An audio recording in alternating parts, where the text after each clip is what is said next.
Hello, je suis Carlotta. Bienvenue dans Product Marketing Stories, le podcast qui décrypte les méthodologies, partage des conseils et apprentissages concrets pour rendre compréhensible et accessible le product marketing. Pour ce premier épisode de la saison 2 du podcast, j'accueille Chloé Girardin, Product Marketing Manager chez Eldo, pour parler de collaboration avec les Product Managers et Product Designers. Un vaste sujet, puisque la frontière des rôles n'est pas toujours très claire et ce n'est pas toujours facile, en tant que PMM, de trouver sa place. Alors que ce sont des rôles complémentaires. Une chose est sûre, travailler main dans la main avec l'équipe product est clé pour réussir dans son rôle de PMM, mais aussi et surtout atteindre un objectif commun, maximiser le taux de succès du produit sur le marché.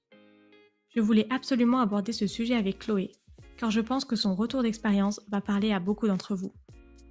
On a notamment discuté de comment réussir à construire une relation de confiance pour faire des PM ses alliés au quotidien, de comment remonter dans la chaîne de valeur produit pour apporter un maximum d'impact et travailler en binôme avec le PM et le Product Designer, des actions qu'elle a mises en place pour faire comprendre son rôle, mais aussi de ses petites galères et de ses grandes victoires. Bref, un épisode bourré de bons conseils qui j'espère vous aidera à optimiser votre collaboration avec les PM et les Product Designers pour aller atteindre les étoiles ensemble. Bonne écoute!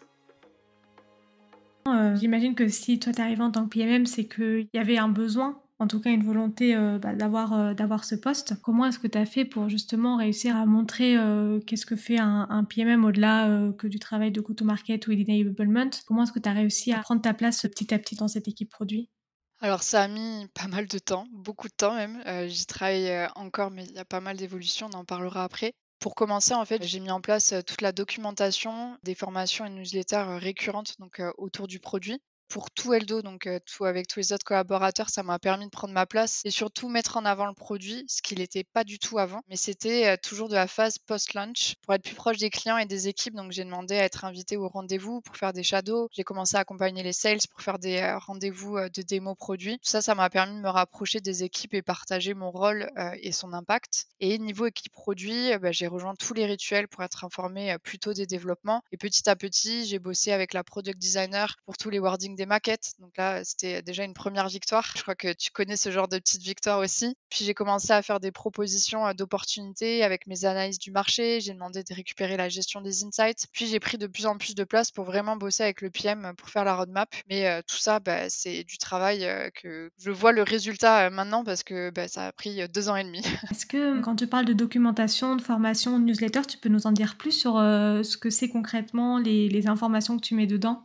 Du coup, il y a une formation, mensuelle, tous les débuts de mois où je présente donc, toutes les features qui sont sorties, pour qui on l'a fait, pourquoi on l'a fait, comment ça marche avec, une démo et je présente aussi, ce qui va arriver dans les semaines qui suivent. Donc ça, c'est avec, tous les collabs et ensuite, à chaque sprint, il y a une newsletter interne où, ça présente, la dernière fonctionnalité qui est sortie avec la documentation, soit la documentation interne sur Notion, soit la documentation pour les utilisateurs ou alors quand j'ai travaillé sur une analyse marché ou sur un benchmark d'un concurrent, je le partage parce que, je renseigne toute la documentation donc sur Notion. Donc c'est ça, c'est une newsletter et il y a aussi un petit quiz à chaque newsletter parce que j'ai essayé de gamifier cet, apprentissage et le partage de connaissances produits au sein d'Eldo. Donc j'ai mis en place, pour ceux qui connaissent Harry Potter, j'ai mis, la coupe des 4 maisons. Donc en début d'année, dernière, j'ai réparti, toute la boîte, dans les 4 maisons, d'Harry Potter et l'idée, c'est, que chacun va faire gagner des points à sa maison ou en faire perdre et c'est en répondant, au quiz de la newsletter ou quand il y a des formations, on essaie de faire des petits quiz aussi, donc pour gamifier tout ça et pour partager donc les connaissances et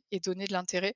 Donc voilà, sur la partie, documentation et formation, ce que j'ai mis en place et ce que je fais. Génial, ça marche bien?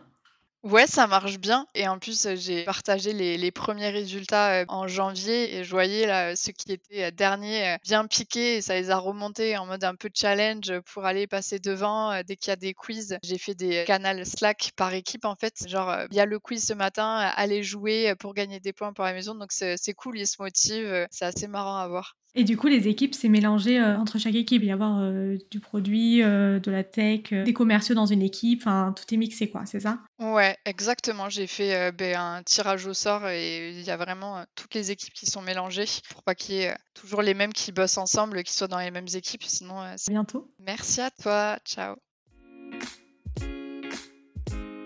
Merci d'avoir écouté cet épisode jusqu'au bout. Si l'épisode t'a plu, n'hésite pas à le partager sur LinkedIn en me taguant. Tu peux aussi me soutenir en laissant un avis 5 étoiles sur Apple Podcast et me laisser un commentaire. Ton aide est précieuse pour m'aider à faire connaître Product Marketing Stories et aussi m'encourager à créer davantage de contenu. Alors merci!